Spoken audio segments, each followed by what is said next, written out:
Un moniteur, il avait 200 sauts. Son parachute s'est pas ouvert et s'est tué.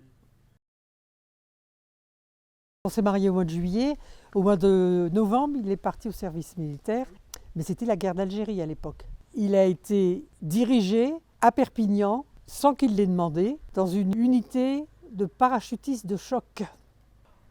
Il s'est dit, mais où je suis tombé quoi. Puis, il n'avait pas de choix.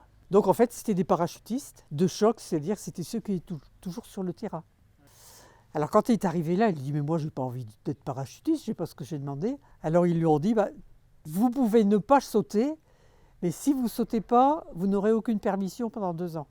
Et il a accepté. Donc il est allé à Pau, l'école de parachutistes, pour apprendre à sauter. Il a sauté 37 fois. Bon, l'avantage, c'est qu'il était très mince, donc il descendait doucement. Contrairement à d'autres parachutistes qui étaient assez costauds, eux descendaient plus vite.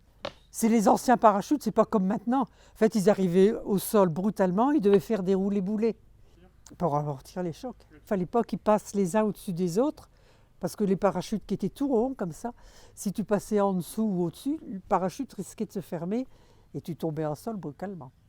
Ah oui, oui, il y avait beaucoup d'accidents. Et les dernières fois qu'il a sauté, il n'y avait plus de médecin, donc il sautait en tant que médecin, c'est-à-dire qu'il sautait le premier, pour être avant les autres, pour ramasser les jambes cassées, etc. Ah oui, c'était dangereux.